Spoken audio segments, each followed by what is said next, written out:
ஆனாலும் தம் ஜனத்துக்கு தேவன் இறங்குகிறார்.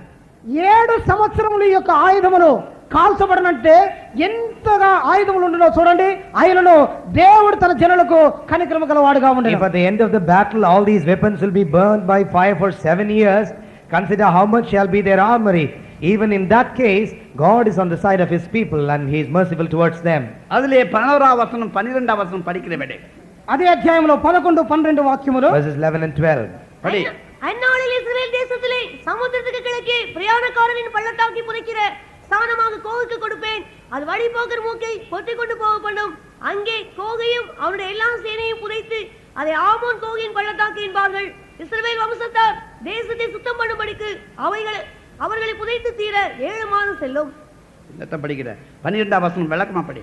இஸ்ரவேல் வம்சத்தார் தேசத்தை சுத்தம் பண்ணும்படிக்கு அவர்களை புதைத்து தீர 7 மாதம் செல்லும். அவைகளை புதைத்து தீர அழுத்தி சொல்லணும். புதைத்து தீர எத்தனை மாதம் ஆகும்? 7 மாதம் ஆகும். వారిని పాతి పెట్టుటకు 7 మాసములు పట్టును. Ezekiel 39:12. How many months will it take to bury all these things? Bible says 7 months. அந்த பள்ளத்தாக்கின் பேரு ஆமோன் கோகின் என்ன பள்ளத்தாக்கு.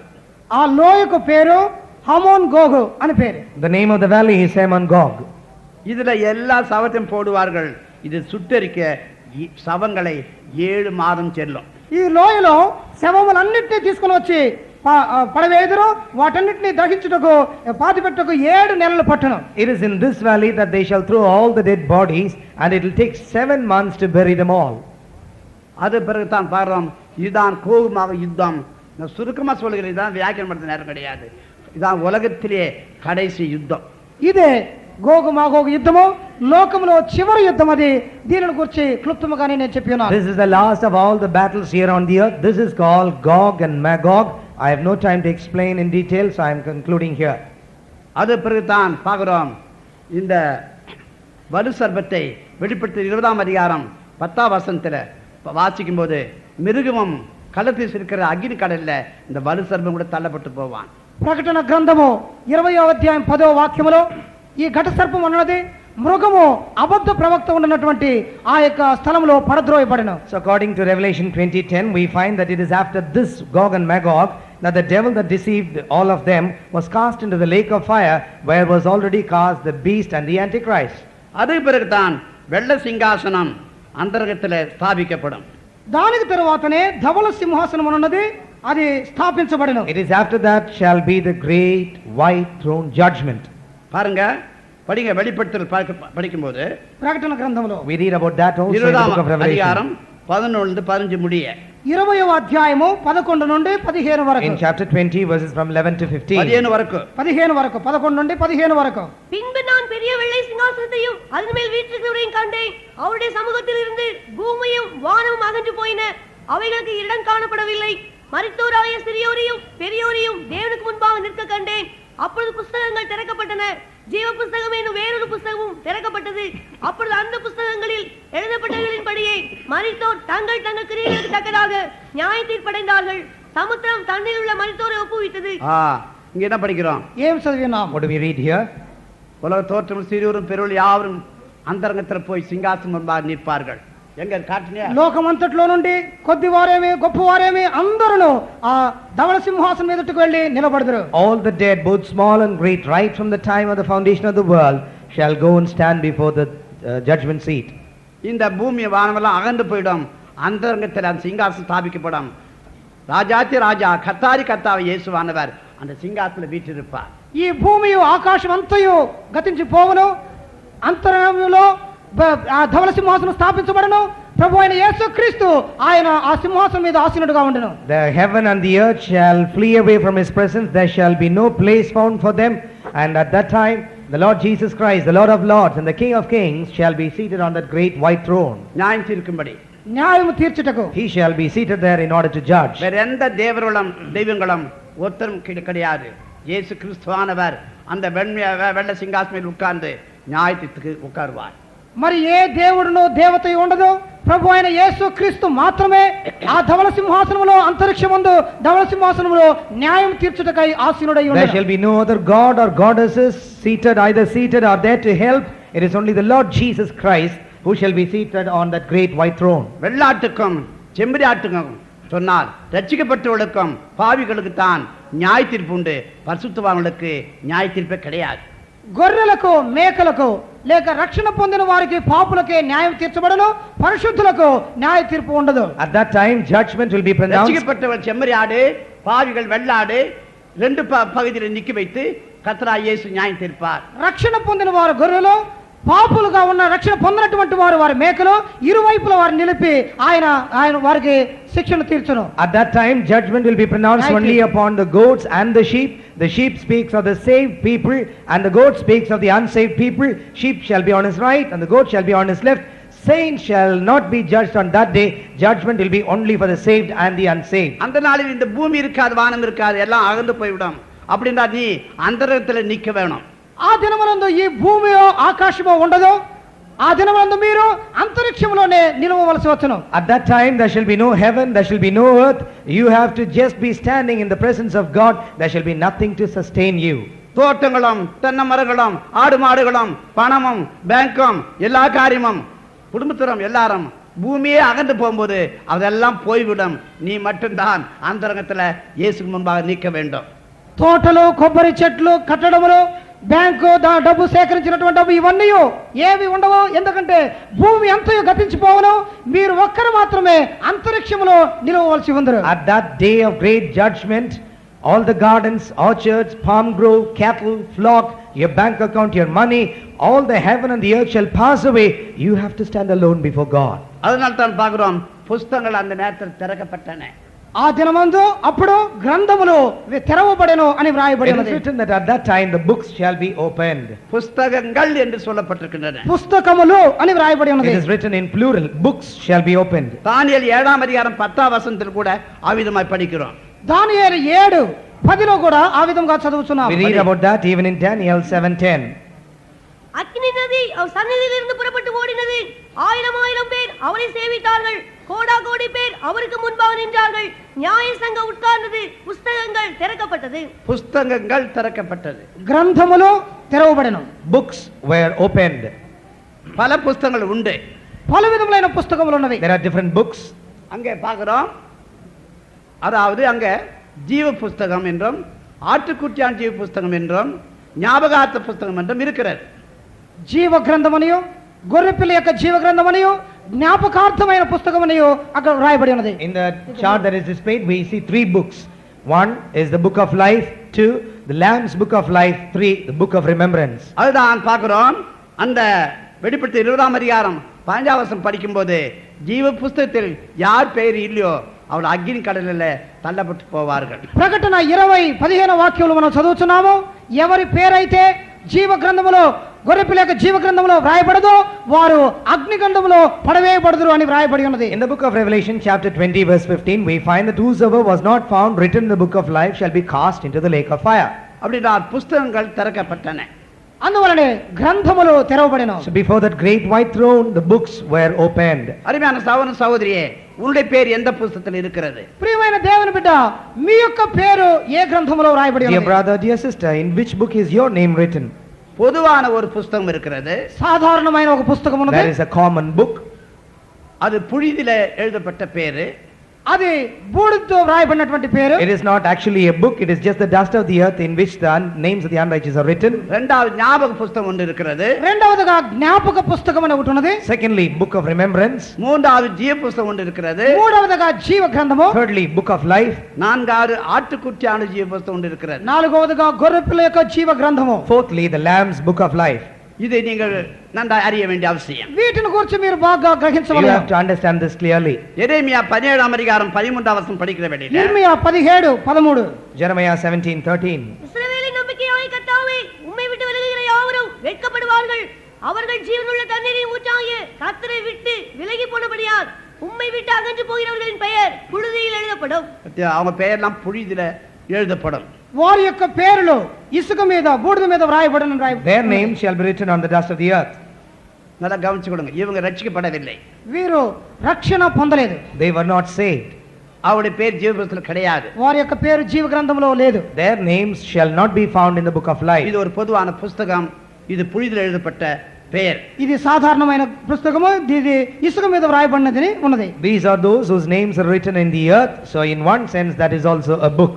இது இன்னும் பல இடத்துல சொல்லப்பட்டிருக்கிறதெல்லாம் வாசிக்க நேரம் இல்லை. ఇంకా పలు స్థలముల్లో వ్రాయబడి ఉన్నది, చదవడానికి సమయం We లేదు. have many other portions where we can have in support, but we have no time to read. மல்கியா 3ஆம் அதிகாரம் 16ஆம் வசனத்துல அங்கே ஞாபக புஸ்தகம் என்று ஒன்று இருக்கிறது. మలాకి 3:16లో జ్ఞాపక పుస్తకం అని వ్రాయబడి ఉన్నది. In Malachi 3:16 we find that there is a book of remembrance. அப்பொழுது கர்த்தருக்கு பயந்தவர்கள் ஒருவரோடொருவர் பேசிக் கொள்வார்கள். கர்த்தர் கவனித்து கேட்பார். கர்த்தருக்கு பயந்தவர்களுக்காகவும் அவருடைய நாமத்தை தியானிக்கிறவர்களுக்காகவும் ஞாபக புஸ்தகம் ஒன்று அவருக்கு முன்பாக எழுதப்பட்டிருக்கிறது. பழைய ஏற்பாட்டோட பரிசுத்தமான பேரெல்லாம் ஞாபக புஸ்தகத்தில் எழுதப்படும். పాత నిబంధన పరిశుద్ధుల యొక్క పేర్లన్నీ జ్ఞాపకార్థ గ్రంథంలో వ్రాయబడిన. The names of all the Old Testament saints shall be written in the book of remembrance. அவருடைய கேட்ட கிரியைகள் எல்லாம் அதிலே விளங்கும். వారి యొక్క క్రియలన్నీ దానిలో వివరించబడను. All their works will be manifested through that book. மூன்றாவது ஜீவ புஸ்தகம்.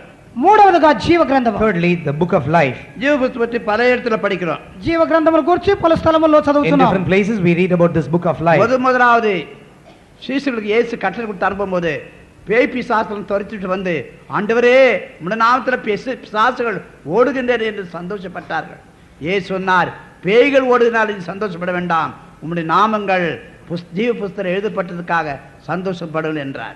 జీవ గ్రంథముల గురించి మొట్టమొదటిగా వ్రాయబడినది ఎక్కడంటే యేసుక్రీస్తు ప్రభు శిష్యులను సేవ కొరకై పంపినప్పుడు వారు దయ్యములు వెళ్ళగొట్టు వ్యాధిగ్రస్తులను స్వస్థపరచుకుంటే వారు వచ్చి చెప్పారు, ప్రభువా మీ నామమందు దయ్యములు వెళ్ళగొట్టబడుచున్నవి, వ్యాధులు స్వస్థపరచబడుచున్నవని చెప్పినప్పుడు దయ్యములు వెళ్ళటం వలన సంతోషించవద్దు, మీ యొక్క పేరులు జీవ గ్రంథములో వ్రాయబడి ఉన్నవి గనుక సంతోషించుడి అని యేసు ప్రభు సెలవిచ్చి ఉన్నారు. During the days of his earthly ministry, when he sent his disciples, empowering them for this ministry, they returned rejoicing that even the devils were obedient unto them. It was at that time that the Lord Jesus Christ told his disciples, rejoice not in this that the demons are subject unto you, but rejoice in that your names are written in heaven. ரட்சிக்கப்பட்டவருடைய பெயர் ஜீவ புஸ்தகத்தில் எழுதப்படும். రక్షణ పొందిన వారి యొక్క పేర్లు జీవ గ్రంథములో The వ్రాయబడిన. names of the saved ones shall be written in the book of life. இவருடைய அபிஷேகம் பெறவில்லை, వీరు అభిషేకం పొందలేదు, But they were not spirit baptized. ஆனாலும் ஜீவ புஸ்தகம் பேர் எழுதப்படும். అయినను జీవ గ్రంథములో వారి పేర్లు వ్రాయబడిన. However, because they are saved, their names shall be found in the book of life. நான்காவது ஆட்டுக்குட்டியாவுடைய ஜீவ புஸ்தகம். నాలుగవదిగా గొర్రెపిల్ల యొక్క జీవ గ్రంథము. Fourthly, the Lamb's book of life. வெளிப்படுத்தல் 13ஆம் அதிகாரம் 8ஆம் வசனமும், ప్రకటన 13:8, Revelation 13:8. வெளிப்படுத்தல் 21ஆம் அதிகாரம் 27ஆம் வசனத்தை பற்றி படிக்கிறோம். ప్రకటన 21:27. Revelation 21:27. இவர்கள் பரிசுத்தான அபிஷேகம் பெற்றவர்கள். వీరే పరిశుద్ధాత్మను పొందినవారు. Those whose names are written in this Lamb's book of life are the spirit-filled people. இது ஆட்டுக்குட்டியாருடைய ஜீவ புஸ்தகம் என்று படிக்கிறோம். ఇది గొర్రెపిల్ల యొక్క జీవ గ్రంథము అని వ్రాయబడి ఉన్నది. This is called the book of life of the Lamb. ஆனபடினால்தான் இந்த வெள்ள சிங்காசனம் ஸ்தாபிக்கப்படும் போது இப்ப இருக்கிற பூமி ஆகாசம் எல்லாம் அகன்று போய்விடும். ధవళ సింహాసనం స్థాపించబడినప్పుడు ఇప్పుడున్నటువంటి భూమి ఆకాశములు గతించిపోవును. Therefore, when the great white throne shall be established, this present heaven and the earth shall pass away. சிறியோர் பெரியோர் முதல் கோடிக்கணக்கானவர்கள் அந்த சிங்காசனம் முன்பாக அந்தரங்கத்தில் நியாய தீர்ப்புக்கு நிற்பார்கள். అల్పులేమి గొప్పవారేమి కోట్ల కొలది జనులు ధవళ సింహాసనం ఎదుట న్యాయ తీర్పు నిమిత్తమై అంతరిక్షములో వారు నిలుచుదురు. At that time, all the dead, both great and small, crores in number, shall stand before God. There shall be no heaven and earth. அது பிறகுதான் பார்க்கிறோம், இது முடிந்த உடனே என்ன நடக்கும்னு சொன்னால், அதாவது நித்திய ராஜ்யம் ஸ்தாபிக்கப்படும். ఇది ముగించిన వెంటనే జరిగేది ఏమిటనగా నిత్య రాజ్యము It స్థాపించబడును. is after this great white throne judgment shall the eternal kingdom of the Father be established. அதான் அந்த படத்தை பார்க்கிறோம். అదే ఈ పటములో చిత్రించబడి ఉన్నది. This chart displays the position of saints in eternity in their இயேசு என்ன kingdom. சொன்னார்? యేసు ప్రభు ఏం చెప్పారు? What did Jesus say? உங்கள் இருதயம் கலங்காதிருப்பதாக, మీ హృదయములను కలవరపడనీయుడి. Let not your heart be troubled. தேவனிடத்தில் விசுவாசம் இருக்கிறீர்கள், என்னிடத்தில் விசுவாசம் இருங்கள். దేవుని యందు విశ్వాసం గలవారుగా ఉన్నారు, నా యందును విశ్వాసం ఉంచుడి. Believe in God, believe in me also. என் பிதாவின் வீட்டில் அநேக வாசல்கள் உண்டு, ஆனால் நான் உங்களுக்கு ஒரு ஸ்தலத்தை ஆயத்தம் பண்ண போகிறேன் என்று இயேசு சொன்னார். నా తండ్రి ఇంట అనేక నివాస స్థలము గలవు, మీకైతే ఒక స్థలమును సిద్ధపరచుటకై In my వెళుచున్నాను. Father's house are many mansions, but I go to prepare a place for you. பிதாவின் வீட்டில் எல்லாரும் ஆட்டு மந்த போல தள்ள முடியாது. తండ్రి యొక్క ఇంటిలో గొర్రెల మందల వలె అందరినీ త్రోయటానికి వీలు పడదు. Do not think that in heaven, in the Father's mansion, that all the people shall be just shut in as a flock is put in the pen. பழைய காலத்தில் தீர்க்கதரிசிகளுக்கும் ராஜாக்களுக்கும் பிரபுக்களுக்கும் இப்படி பலவிதமான வித்தியாசமான அவர்கள் பிதாவின் வீட்டில் அநேக வாசஸ்தலங்கள் உண்டு. పాత నిబంధన కాలములో ప్రవక్తలకు రాజులకు ఈ విధంగా పలు విధములైన ప్రభువులకు పలు విధములైనటువంటి స్థానములు తండ్రి యొక్క నివాస స్థలములో ఉన్నవి. There are different saints pertaining to the period of Old Testament like kings and priests and prophets. So they will all have different places. Therefore in the Father's house are many mansions. ஆனால் என் சுயரத்தை சிந்தி நான் என்ன செய்தால் உங்களுக்காக ஒரு ஸ்தலத்தை ஆயத்தம் பண்ணுகிறேன். నా స్వరక్తమును కార్చి నేను మీ కొరకై ఒక స్థలమును సిద్ధపరచున్నాను. But the Lord Jesus Christ said that I am shedding my blood for you and therefore I will prepare a place for you. அப்போது என்ன நடக்கிறது? ఏం జరుగుతున్నది? What will take place in eternity? ராஜ்யத்தில் கூட பல வித்தியாசங்கள் உண்டு. రాజ్యములోనూ పలు విధములైన వ్యత్యాసములు ఉన్నవి. Even in that kingdom it can be said in different ways. மத்தேயு சுவிசேஷம் 24ஆம் அதிகாரம் 14ஆம் வசனம் படிக்கிறோம். மத்தேயு 24:14. Matthew 24:14. ராஜ்யத்தினுடைய இந்த சுவிசேஷம் பூலோகம் எங்கும் உள்ள சகல ஜாதிகளுக்கும் சாட்சியாக பிரசங்கிக்கப்படும். அப்போது முடிவு வரும். ராஜ்யத்துடைய சுவிசேஷம் பூலோகம் எங்கும் சகல ஜாதிகளுக்கும் இந்த சுவிசேஷம் பிரசங்கிக்கப்படும். அப்போது முடிவு வரும். రాజ్య సువార్త లోకమందంతటిలో ప్రకటించబడును, అటు తరువాత అంతము వచ్చును. This gospel of the kingdom shall be preached in all the world and then shall the end be. இதுக்கு ராஜ்யத்தின் சுவிசேஷம் படிக்கிறோம். రాజ్యపు సువార్త అని చదివినాం. So we read here as the gospel of the kingdom. உலகத்தில் ஒரு ராஜ்யத்தை ஸ்தாபிக்கும் போது அதுல பல ஸ்தானங்கள் உண்டு. లోకములో ఒక రాజ్యమును స్థాపించినప్పుడు దానిలో పలు విధములైన స్థానములు ఉండును. In the world when they establish a kingdom we find that there are different levels of positions among them. அதாவது நாம் பார்க்கிறோம் இந்தியாவில் சுதந்திரமாக எடுக்கிற வேளையில அதுல இந்த ராஜ்யத்துல ஒவ்வொருத்தருக்கும் ஒவ்வொரு ஸ்தானங்கள் கொடுக்கப்பட்டிருக்கிறது. ఇండియా దేశం ఒక రాజ్యముగా స్థాపించబడినప్పుడు ఈ రాజ్యములో ఒక్కొక్కరికి ఒక్కొక్క స్థానముగా అది అక్కడ ఇవ్వబడి ఉండేది. When India became sovereign democratic republic country, we find that the leaders were given different positions in the administration. ஜனாதிபதி, ஒரு ஜனாதிபதி, பிரதமர், இப்படி ஒவ்வொரு இடத்துல வந்து வித்தியாசமான எம்எல்ஏ, எம்பி, இப்படி எல்லாம் அங்கங்கே அவர்களுக்கு ஏற்றதான స్థానங்களை அங்கே வைத்திருக்கிறார்கள். రాష్ట్రపతి, ఉపరాష్ట్రపతి, ప్రధానమంత్రి, తరువాత ఎంపీ, ఎమ్మెల్యే ఈ విధంగా ఒక్కొక్కరికి తగిన స్థానములో వారికి ఇవ్వబడి ఉన్నవి. So according to the constitution of the country we find we have a president, a vice president, a prime minister, cabinet ministers and MPs, and then at the state level we have chief minister and so on, and then MLAs. அதே போல பல ராஜ்யத்திலும் கூட ஒரே ஸ்தானம் அல்ல பல ஸ்தானங்கள் உண்டு. అదే విధముగా పరలోక రాజ్యములోను ఒకే స్థానము కాదు పలు విధములైన స్థానములు ఉన్నవి. Even so in that heaven there shall not be just one place, there shall be different positions. அப்ப இது பற்றி நீங்க என்ன நினைக்கிறீர்கள்? దీనిని గురించి మీ తలంపు ఏమిటి? What is your understanding about this? அதுதான் இது பிதாவின் ராஜ்யம் என்று பார்க்கிறோம். అందువలనే తండ్రి యొక్క రాజ్యం అని చెప్పుచున్నాం. So we find that that's called the kingdom of the Father. 1 கொரிந்தியர் 15ஆம் அதிகாரம் 24ல கர்த்தராகிய இயேசு கிறிஸ்துவானவர் ராஜ்யத்தை பிதாவின் கையில ஒப்பு கொடுக்கிறார். మొదటి కొరింథీ 15వ అధ్యాయం 24వ వాక్యములో ప్రభువైన యేసుక్రీస్తు రాజ్యమును తండ్రికి అప్పగించుతున్నారు. In 1 Corinthians chapter 15 verse 24 we read that at that time the Lord Jesus Christ shall deliver up the kingdom into the hands of the Father. அதன் பின்பு முடிவு உண்டாகும். அப்பொழுது அவர் சகல துரைத்தனத்தையும் சகல அதிகாரத்தையும் வல்லமையும் பரிகரித்து தேவனும் பிதாவுமாயிருக்கிறவருக்கு ராஜ்யத்தை ஒப்பு கொடுப்பார். ஆனபடினால் இந்த ராஜ்யத்தை பற்றி நாம் பல காரியம் பார்க்கிறோம். ఈ రాజ్యమును గురించి పలు కార్యములు చూడవచ్చు. So we have to study about this kingdom now. பல ராஜ்யம் நமக்கு சமமா இருக்கிறது. పరలోక రాజ్యము సమీపమై ఉన్నది. The kingdom of heaven is nigh unto us. மனம் திரும்பலுக்கு பல ராஜ்யம் சமீபம். మారు మనసు పొందు వారికి పరలోక రాజ్యం సమీపమై ఉన్నది. For them that have repented, kingdom of God is nigh. இரண்டாவது மறுபடியும் பிறந்தவர்கள் பல ராஜ்யத்தை காண்பார்கள். రెండవదిగా తిరిగి జన్మించువారు పరలోక రాజ్యమును చూచెదరు. Secondly, those who are born again shall be able to see the kingdom of heaven. ஜனத்தினால் ஆவினால் பிறந்தவர்கள் பல ராஜ்யத்தில் பிரவேசிப்பார்கள். నీటి మూలముగా ఆత్మ మూలముగా జన్మించిన వారు పరలోక రాజ్యములో ప్రవేశించెదరు. And those that are born of water and of the Spirit shall enter into the kingdom of heaven. நான்காவது பல ராஜ்யத்தை சுதந்தரிப்பார்கள். నాలుగవదిగా పరలోక రాజ్యమును స్వతంత్రించుకొనుట. Fourthly, they shall be able to possess the kingdom of heaven. அப்போஸ்தலர் 20:18 முதலாம் பேதுரு 1:5 படிக்கிறோம். అపోస్తలులు 20:18 మొదటి పేతురు 1:5. We read that in Acts 20:28, 1 Peter 1:5. ஐந்தாவது பல ராஜ்யத்தில் ஆளுகை சதா காலமும் நடக்கும். ఐదవదిగా పరలోక రాజ్యములో సదాకాలము ఏలుబడి జరుగును. Fifthly, they shall reign forever and ever in that kingdom of heaven. அதன்படியால் தான் மனம் திரும்பவர்களுக்கு ஒரு அனுபவம், ரட்சிக்கப்பட்டவர்களுக்கு ஒரு அனுபவம், பரிசுத்த பெற்றவர்களுக்கு ஒரு அனுபவம், எல்லா விட்டு வந்தவர்களுக்கு ஒரு அனுபவமா இருக்கிறது. అందువలనే మారు మనసు పొందిన వారికి ఒక అనుభవం, రక్షణ పొందిన వారికి ఒక అనుభవం, పరిశుద్ధాత్మను పొందిన వారికి ఇంకొక అనుభవం, సమస్తమును త్యజించి వచ్చిన వారికి మరి ఒక అనుభవంగా కనబడుతున్నది. That's why those who are converted and are saved have one experience, those who are spirit baptized have another experience, and those that have forsaken their all shall have another experience. வெளிப்படுத்தல் 21ஆம் அதிகாரம் 1ஆம் வசனத்து 3 வரைக்கும் படிக்கலாம், எல்லாம் வேண்டாம். 1ஆம் வசனம் படிங்க. ప్రకటన 21వ అధ్యాయము మొదటి 3 వాక్యములు ఒకటో Revelation వాక్యం చదవండి. 21, 1 to 3, now you read only 1. பின்பு நான் புதிய வானத்தையும் புதிய பூமியையும் கண்டேன். முந்தின வானமும் முந்தின பூமியும் ஒழிந்து போயின, சமுத்திரமும் இல்லாமல் போயிற்று. பாத்தீங்களா? என்ன மீண்டும் படிங்க. பின்பு நான் புதிய வானத்தையும் புதிய பூமியையும் புதிய கண்டேன். வானத்தையும் புதிய பூமியும் கண்டேன். முந்தின வானமும் முந்தின பூமியும் ஒழிந்து போயின, ஒழிந்து போயின, சமுத்திரமும் இல்லாமல் போயிற்று. போயிட்டு கீழே வாசி படிங்க. யோவானாகிய நான் புதிய எருசலேமாகிய புதிய எருசலேம் பரிசுத்த நகரத்தை தேவனிடத்திலிருந்து பரலோகத்தை விட்டு இறங்கி வர கண்டேன். அது தன் புருஷனுக்காக அலங்கரிக்கப்பட்ட மணவாட்டியை போல ஆயத்தமாக்கப்பட்டிருந்தது. மேலும் அதான் நாங்க பாருங்க படத்தை பார்க்கிறோம்.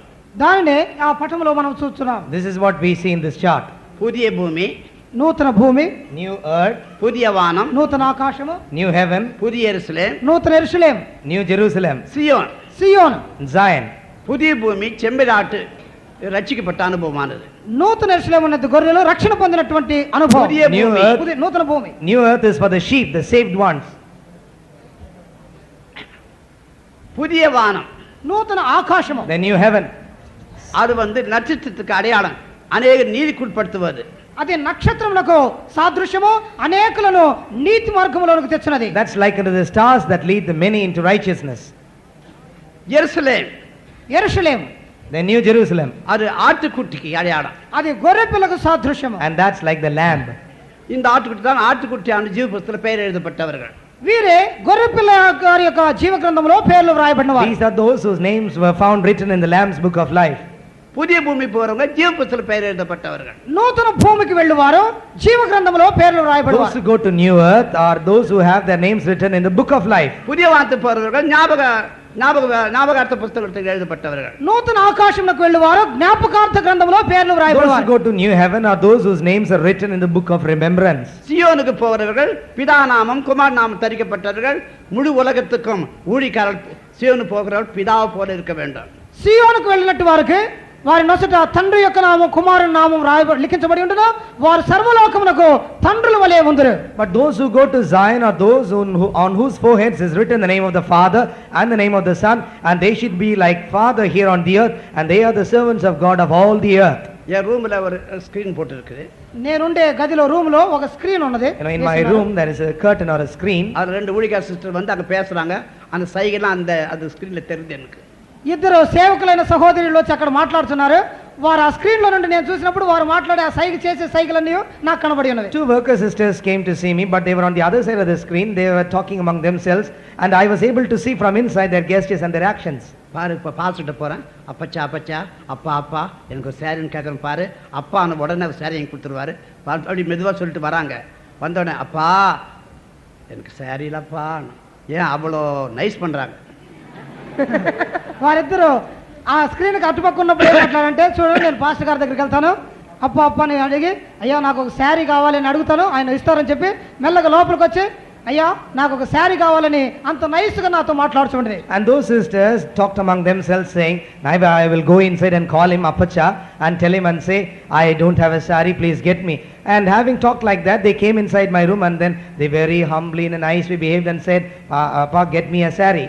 வெளியே நில், போய் வெளியே நில், வெளியே நில்லு. బయటికి వెళ్ళి నిలబడు. I said, go out and stand. அப்பாலாம் போயிட்டுது. అప్ప అంతా పోయింది. All Appa is gone. அரை மணி நேரம் பிறகு இப்போ அப்பா வாமா உள்ள. అరగంట సేపటి తర్వాత ఇప్పుడు తండ్రి అప్ప రమ లోపలికి అని పిలిచాను. After about half an hour, then I became Appa, and then I called her and said, please come in. தேவன் குமாரன் ஒருக்க சித்தம் கொண்டார். దేవుడు కుమారుని నలుగుగొట్టుటకు చిత్తగించెను. It was the Father's will to bruise his son. என் தேவனை ஏன் என்று கைவிட்டின்னு சொன்னார். నా దేవా నన్నెందుకు చేయి విడిచితివి అని అడిగి చెప్పినాడు. My God, why hast thou forsaken me? ரெண்டு பேரும் கைவிட்டேன், வெளியே நில்லுங்க. పోండి, ఇద్దరు బయటికి వెళ్ళి బయట నిలబడండి. I said, both of you go out and stand. என் தேவனை ஏன் என்னை கைவிட்டின்னு சொன்னவாரு, பிதாவே என் ஆவி உன் கரத்தில் ஒப்படைக்கிறேன்னு சொல்றார். నా దేవా నన్నెందుకు చేవిడిచి ఉన్నావని చెప్పిన ఆయన తిరిగి చెప్తున్నాడు, తండ్రి నీ యొక్క హస్తములకు నా ఆత్మను అప్పగించుతున్నానని. He that said, my God, why hast thou forsaken me? Soon after that surrendered his spirit into the hands of the Father. நல்ல நொறுக்கினவரே தேவன் அவர் பிதாவாக மாறுறார், மிகவும் இரக்கம் பாராட்டுகிறார். బాగా నలుగొట్టినటువంటి ఆ దేవుడు ఇప్పుడు తండ్రిగా మారి కనికరం గలవాడుగా మారి ఉన్నాడు. He who bruised the son so much then is the Father and showed his mercy. இந்த 20 ரூபாய் போய் சாரி வாங்கிக்கோ. ఇదిగో 70 రూపాయలు వెళ్ళి 70 20 20 రూపాయలు ఇచ్చి సారీ కొనుక్కొని. Then I gave 20 rupees and said, go get a saree. நீங்க எங்க அப்பா இல்ல சொல்லிட்டு சாரிக்கு 150 ரூபாய் பிடிங்கிட்டாங்க. మీరు నా తండ్రి కదా, మీరు నాకు తండ్రి కదా అని చెప్పి మెల్లగా 150 రూపాయలు నా దగ్గర లాక్కున్నారు. Then they were not, after they got the 20, they said, aren't you my father, and somehow they took 150 rupees from me. ஊழிக்கார் முழுவதுக்கும் பிதாவாய் தாயர்படினால அவளுக்கு விவாகம் கிடையாது. సేవకులు సర్వలోకమునకు వారు తండ్రుల వలె ఉన్నారు కాబట్టి వారికి వివాహం கிடையாது, వివాహం లేని వారుగా ఉన్నారు, తండ్రులు తల్లులుగా ఉన్నారు కాబట్టి. Because the servants of God are servants of God of all the earth, they are like father and mother, they have no marriage. அதுதான் பிதாவுடைய நாமம் குமார் நாமம் அவருடைய நெற்றியில எழுதப்பட்டிருக்கிறது. అందువలనే తండ్రి యొక్క నామము కుమారుని యొక్క నామము వారి నొసట వ్రాయబడి ఉన్నది. That's why the name of the Father and the name of the Son is written on their foreheads. அப்ப பாருங்க, அந்த புதிய பூமி அதுக்கு அடையாளம் செம்மறியாடு, జీవ పుస్తక పేరు எழுதப்பட்டவர்கள். నూతన భూమి దానికి సాదృశ్యం అది గొర్రె, అది జీవ గ్రంథములో పేరు వ్రాయబడిన వారు. The first place in the eternity is new earth, that's like sheep. These are those whose names are written in the book of life. ரட்சிக்கப்பட்டவர்கள் சண்டைக்கு போக மாட்டார்கள். రక్షణ పొందిన వారు పోట్లాట్లకు వెళ్ళరు. Those that are saved will not go to fight and quarrel. பாரு, நான் ரட்சிக்கப்பட்டிருக்கிறேன், மிஞ்சி போனால் வந்த சண்டையை விட மாட்டேன். చూడు, నేను రక్షణ పొంది ఉన్నాను, మించిపోయిందంటే వచ్చే పోట్లాట్లు వదిలిపెట్టను అని చెప్తారు. At the beginning of the quarrel they'll say, well, I am saved, but I tell you, if you continue, I will not spare you. செம்மறியாடு கூட பொறுமை இழந்து போகுது. గొర్రె కూడా తన యొక్క ఓపికను పోగొట్టుకొని Even the sheep loses its patience.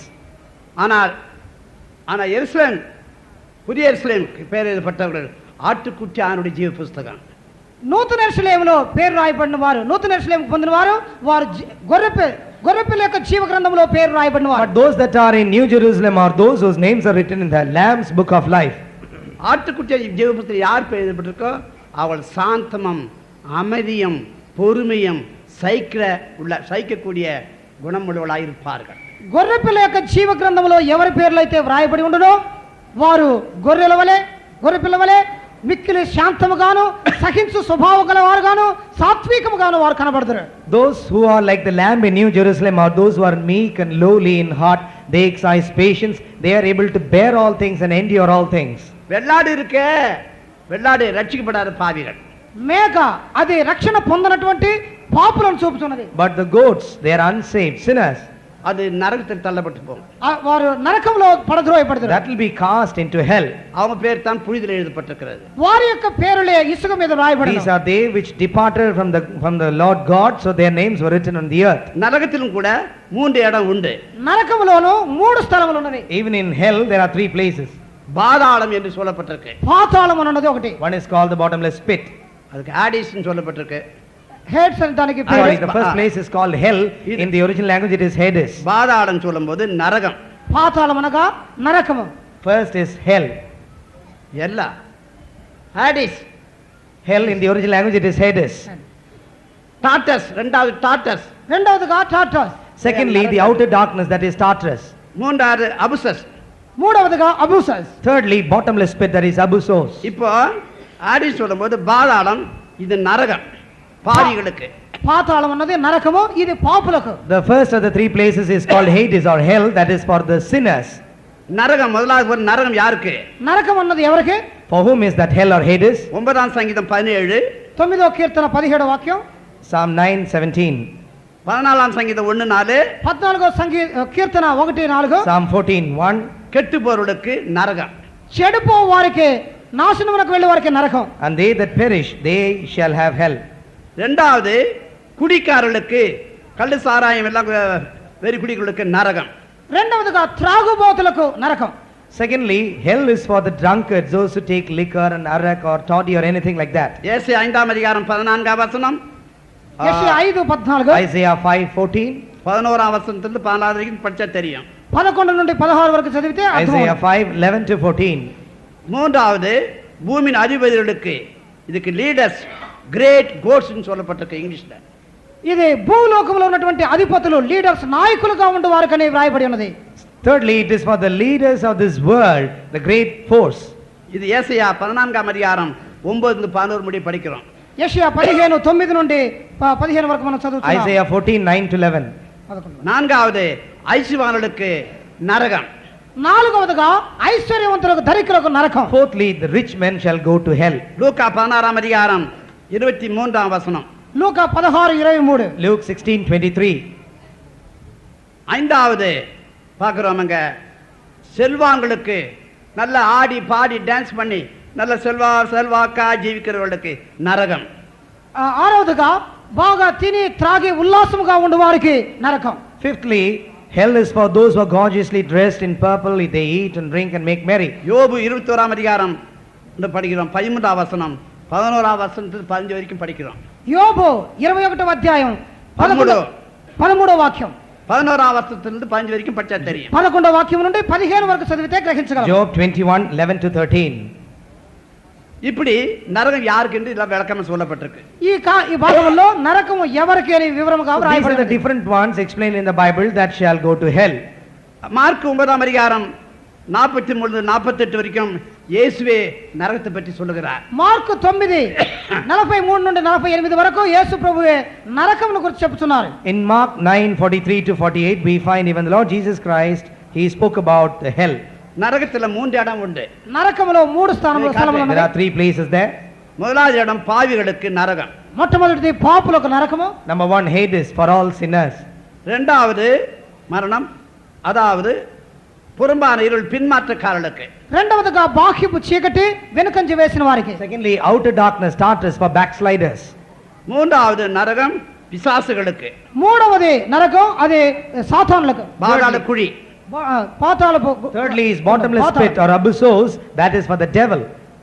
தான் பின்மாற்றத்துக்கு நாம் போனால் புறம்பான இருளில் தள்ளப்பட்டு போவோம். వెనుకంజ మనం వేస్తే బాహ్యపు చీకటిలోనికి త్రోయబడదుము. If we draw back, then we shall be cast into outer darkness. நரகத்தில் 3 இடம் உண்டு. నరకములోను 3 స్థలములు ఉన్నవి. There are 3 places in hell. இதுதான் நீங்கள் அறிய வேண்டிய முக்கியமான ஒரு காரியம். ఇవే మీరు గ్రహించవలసిన ముఖ్యమైన This కార్యం. is something very important that you should study about. அடுத்தது நான் சொல்லுகிறேன். తరువాత కార్యం చెప్తున్నాను. Let me continue my study. தேவன் தம்முடைய ராஜ்யத்தில் அந்தந்த ஸ்தானத்துக்கு ஏற்றவளை வைக்கிறார். దేవుడు తన రాజ్యములో ఆయా స్థానములకు తగిన వారిని నియమిస్తున్నారు. Back to the kingdom of God. God has got different position for his saints in his kingdom. பல ராஜ்யத்தில் சிறியவளும் உண்டு, பெரியவர்களும் உண்டு. పరలోక రాజ్యములో చిన్నవారు ఉన్నారు, గొప్పవారు ఉన్నారు. There are some which are the least in the kingdom of God, some which are great in the kingdom of God. மிக மிக பெரியவர்கள் உண்டு. మిక్కిలి అధికముగా గొప్పవారు ఉన్నారు. And there are the greatest in the kingdom of God.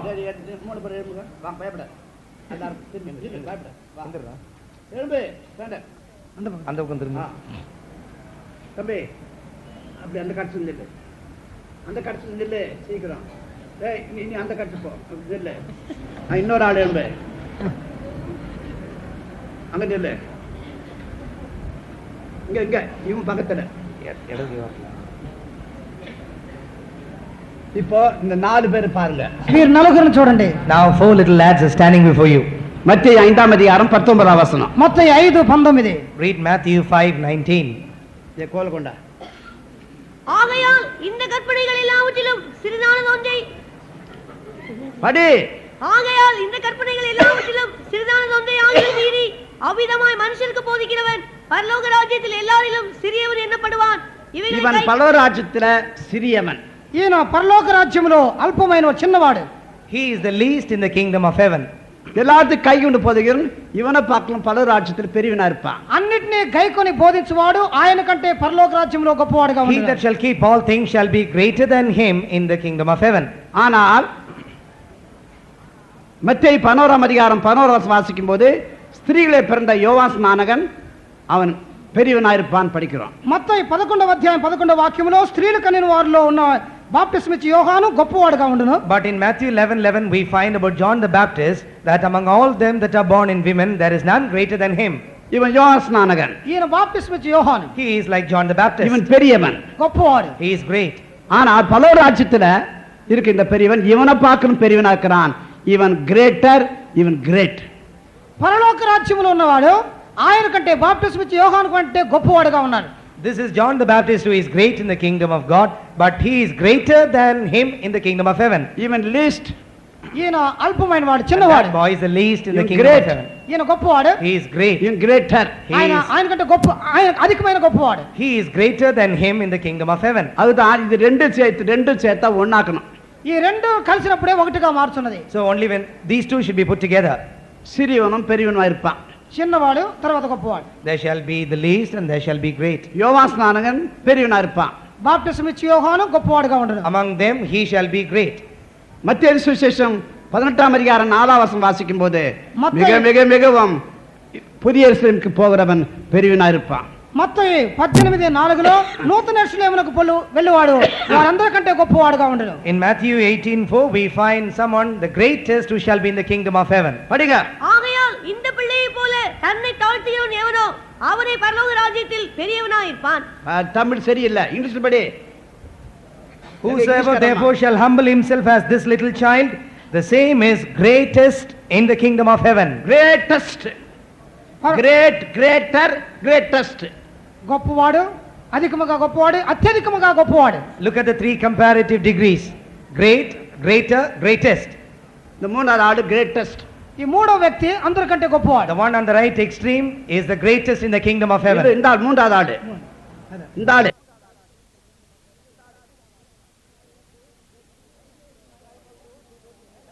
Type of those who go to new heaven. புதிய எருசலேம் போறவன். నూతన యెరూషలేమునకు వెళ్ళువాడు. He is a type of those who go to new இவரு Jerusalem. சியோனுக்கு போகிறவன். ఇదిగో సీయోనుకు వెళ్ళువాడు. He is ordained unto Zion.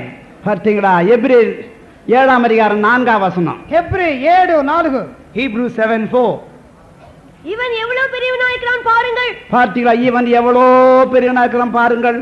ఈయన ఎంత ఘనుడో చూడుడే. Consider how great this man was. பார்த்தீங்களா? இவனுக்கு பேரு how great this man.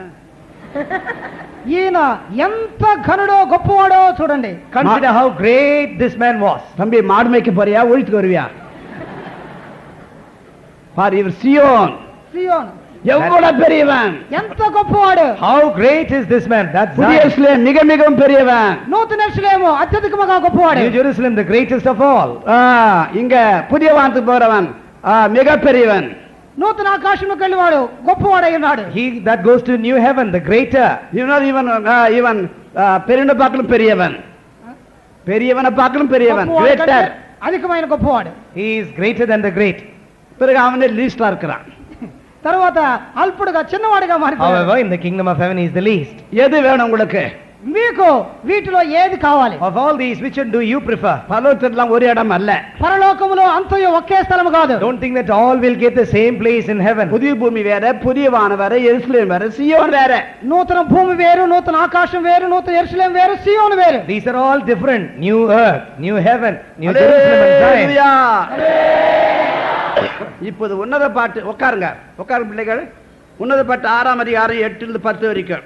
పరమగీతం 6:8 నుండి 10 వరకు. Song of Songs 6:8-10. ராஜஸ்திரீகள் 60 பேரும் மறுமனையாட்டிகள் 80 பேரும் உண்டு. கன்னியருக்கு தொகை இல்லை.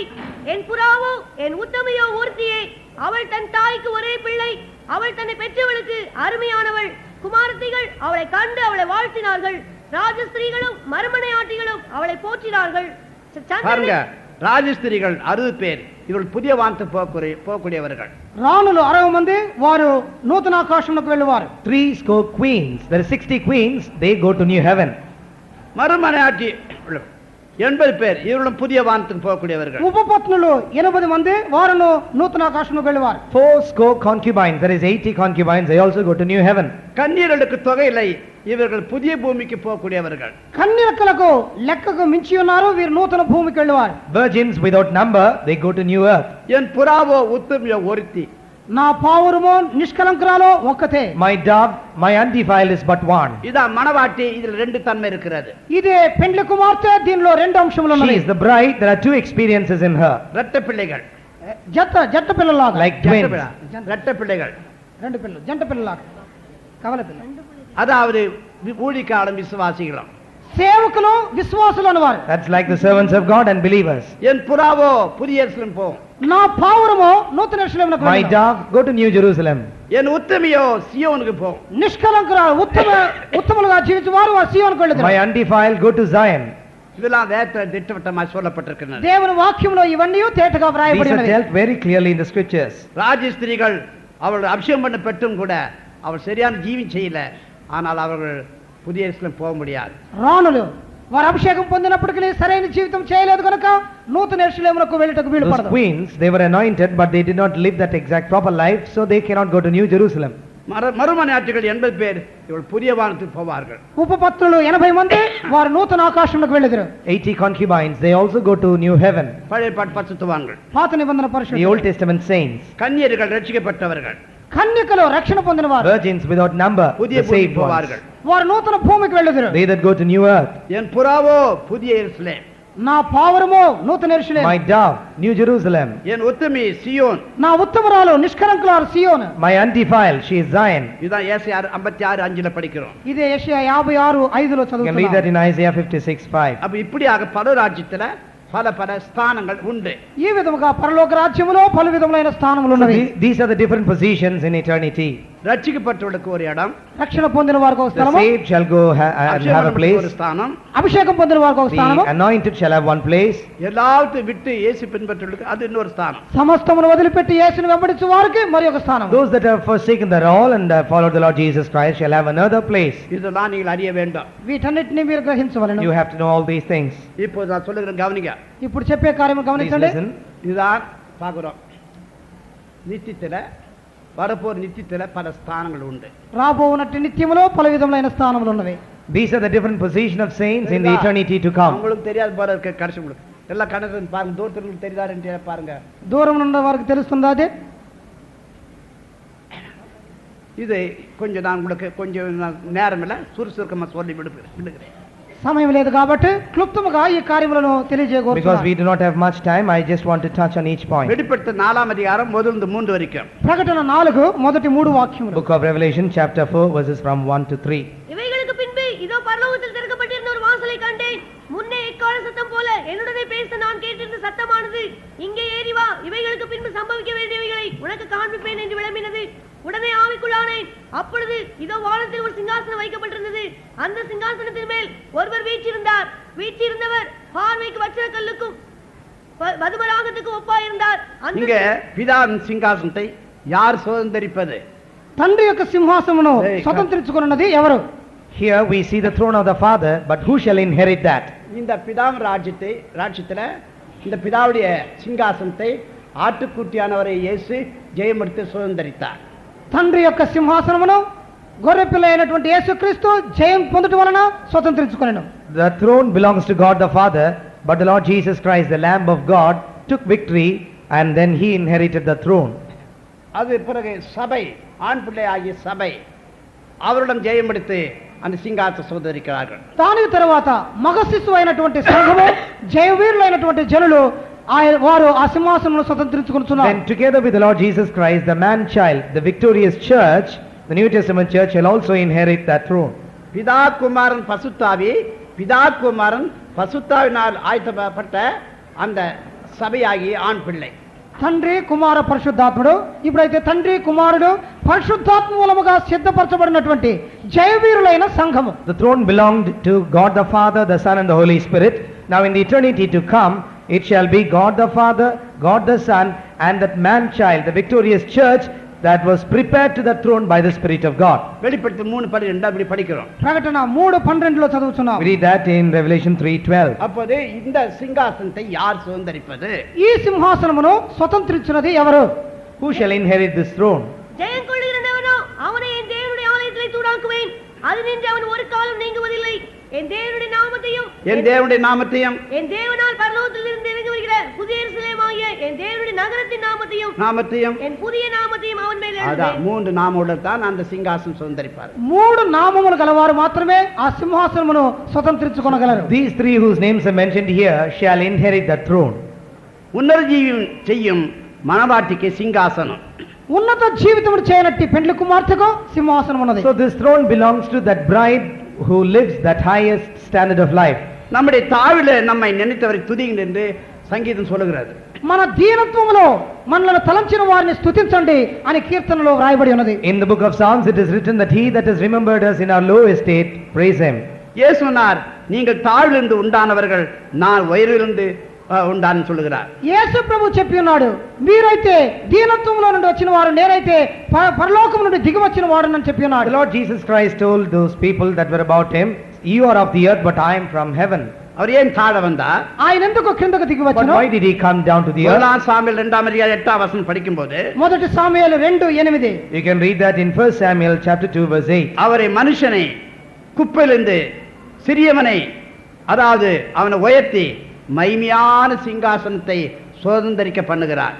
ఆయన పెంటలో నుండి మంటిలో నుండి పేదవారిని లేనెత్తి వారిని మహిమగల సింహాసనం మీద అధిష్ఠులుగా He raises up the poor from out of the dust and lifts up the beggar from the dunghill, and then he sets them among princes and makes them to inherit the throne of glory. குப்பையாகிய பாவத்தின் நம்மை தூக்கி எடுத்து கழுவி பிரபுக்களோட பரிசுத்தங்களோட ஐக்கியத்துல உட்கார வச்சிருக்கிறார். పెంట లాంటి పాప జీవితంలో నుండి మనల్ని ఆయన పైకెత్తి మనల్ని కడిగి శుభ్రపరిచి ప్రభువు లాంటి ఆయన పరిశుద్ధుల ఐక్యతలో ఆయన మనలను కూర్చుండబెట్టుచున్నాడు. We were in the dust, in the dunghill, that's that sinful life, but God has lifted us up. He has made us to be seated among the princes and he has made us to inherit the throne of glory. ஏன் பரிசுத்தங்களோட ஐக்கியத்தில் இருக்கிறார்கள்? ఎందువలన పరిశుద్ధుల ఐక్యతలో ఉన్నారు? Why do they continue in the fellowship of saints? மகிமையான சிங்காசனத்தை சுதந்தரிக்க, రాబోనట్టి మహిమగల సింహాసనమును స్వతంత్రించుకొనుటకు, that at the end of all these things that they might inherit the throne of glory. பாவியா இருந்த மனுஷன் ஆகாதென்று குப்பியில தள்ளப்பட்ட மனுஷனை இயேசு கிறிஸ்து தூக்கி எடுத்து தம் ரத்தத்தால் கழுவி பரிசுத்தவான்களோடு உட்கார வைத்து வரப்போற மகிமையான சிங்காசனத்தை சுதந்தரிக்க பண்ணுகிறார். పాపి అయిన మనుషుని పెంటతో సమానముగా తృణీకరించబడిన స్థితిలో ఉన్న మనుషుని యేసుక్రీస్తు ప్రభు పైకి లేవనెత్తి పరిశుద్ధుల ఐక్యతలో నిలబెట్టు కారణమేమనగా రాబోవునట్టి మహిమగల సింహాసనమును స్వతంత్రించుకొనుటకే. Man is like a sinner, he is like a poor man in the dust, he is like a beggar in the dunghill, but God has saved him, God has lifted him up and he has made him to be set among the princes. That is the fellowship of saints, that at the end of all these things man might inherit the throne of glory. உங்களுக்கும் எனக்கும் அந்த மகிமையான சிங்காசனம், మీకును నాకే ఆ మహిమకరమైన సింహాసనం, This throne of glory is for you and for me. அதான் மகிமையின் ஆவி உங்களுக்கு தந்திருக்கிறார். అందువలనే మహిమ ఆత్మను ఆయన మనకి That's ఇచ్చున్నాడు. why God has given the spirit of glory. பிதாவே, நீர் எனக்கு தந்த மகிமையை நான் இவர்களுக்கு கொடுத்தேன் என்று இயேசு சொல்லுகிறார். తండ్రి, నీవు నాకు ఇచ్చిన మహిమను నేను వీరికి ఇచ్చి ఉన్నానని యేసు సెలవిచ్చి ఉన్నాడు. Jesus said, Father, the glory which thou hast given me before the foundation of the world, that have I given them. இவர்கள் மனுஷனுடைய மகிமையை தேடுவது கிடையாது, பரலோகத்தின் மகிமையினால இவள் நிறையப்பட்டவர்கள். వీరు మనుషుల యొక్క మహిమను వెదకరు, పరలోకపు మహిమతో వీరు నింపబడి ఉన్నారు. These do not seek glory from men, but they are filled with the glory from heaven. ஹல்லேலூயா, ஹல்லேலூயா, ஹல்லேலூயா. கர்த்தர் இந்த மகிமை சிங்காசனத்தை உங்களுக்காக வைத்திருக்கிறார். ప్రభు ఈ యొక్క మహిమగల సింహాసనమును మీ కొరకై ఉంచి ఉన్నారు. God has prepared this throne of glory for you. அந்த நாம் ఉన్నதங்களிலே உட்கார வேண்டுமானால் என்ன செய்ய வேண்டும்? మనము పరలోక స్థలముల్లో ఆయనతో కూర్చుండవాలంటే ఏమి చేయవలెను? What should we do that we might be seated in that highest of all the places in heaven? நீங்கள் மனம் திரும்ப வேண்டும். మీరు మారు మనసు పొందవలెను. First of all, you should repent. நீங்கள் மறுபடியும் பிறக்க வேண்டும். తిరిగి That జన్మించవలెను. is, you should be born again. ஜலத்தினால் ஆவினால பிறக்க வேண்டும். నీటి మూలముగాను ఆత్మ మూలముగాను Then you should జన్మించవలెను. be born of water and then of the spirit. பூமியில சாட்சிகளா இருக்க வேண்டும். భూమి మీద సాక్షులుగా ఉండవలెను. You should be a witness here on the earth. பரிசுத்தோட சபையில ஐக்கியமா இருக்க வேண்டும். పరిశుద్ధుల సంఘములో ఐక్యత కలిగి ఉండవలెను. You should have your fellowship with the fellowship of saints on தலையாய் the earth. கிறிஸ்துக்குள் ஒன்றாய் வளர வேண்டும். తలయగు క్రీస్తుతో అన్నిటిలోనూ ఎదుగుచూ ఉండవలెను. You should grow unto the head in all things. யோவான் 3:3 மறுபடியும் பிறக்க வேண்டும். యోహాను 3:3 తిరిగి జన్మించుట. John 3:3, be born again. 3:5 ஜலத்துல பிறக்க வேண்டும். 3:5 నీటి మూలముగా జన్మించుట. 3:5, be born of the water. 3:5 ஆவில பிறக்க வேண்டும். 3:5 ఆత్మలో జన్మించుట. 3:5, be born of the spirit. 1 யோவான் 5ஆம் அதிகாரம் 7-8 భూమిల సాక్షిలాగా కాణపడ வேண்டும். మొదటి యోహాను 5:7-8 భూమి మీద సాక్షులుగా ఉండుట. 1 John 5:7-8 be a testimony on the earth. அப்போஸ்தலர் 2ஆம் அதிகாரம் 38-47 முடிய படிக்கும்போது இங்க பரிசுத்தவான்களோட அப்போஸ்தல உபதேசத்துல அந்யோன்யத்தில் இருக்க வேண்டும். అపోస్తలులు 2:38-42 వరకు పరిశుద్ధుల ఐక్యతలో అపోస్తల బోధనలో నిలిచి ఉండుట. Acts 2:38-47 you have to continue steadfastly in apostles' doctrine, in the fellowship, in breaking of breads and in prayer. எபேசியர் 4ஆம் அதிகாரம் 11ஆம் வசனம் 15 முடிய தலையாய கிறிஸ்துக்குள் நாம் எல்லாவற்றிலும் வளர வேண்டும். ఎఫెసీ 4:11-15 వరకు తలయగు క్రీస్తులో అన్ని విషయములో మనం ఎదగవలెను. Ephesians 4:11-15 you have to grow unto the head in all things. அந்நாளிலே எருசலேமை கர்த்தருடைய சிங்காசனம் என்பார்கள். ఆ దినమందు యెరూషలేమును యెహోవా సింహాసనం On అందురు. that day they shall say the throne of God is in Jerusalem. எரேமியா 3ஆம் அதிகாரம் 17ஆம் வசனத்தில் எல்லா ஜாதிகளும் தங்கள் பாவத்தை வெறுத்து கடிந்து கொண்டு தள்ளி இந்த சிங்காசனத்தை நாடி வருவார்கள். ఇర్మియా 3:17 చివరి దినములందు పాపములను ద్వేషించి ఈ సింహాసనమును వెదకి సమస్త జనులు వచ్చెదరు. In Jeremiah 3:17 we read that at that time they shall call Jerusalem the throne of the Lord, and all the nations shall be gathered unto it unto the name of the Lord.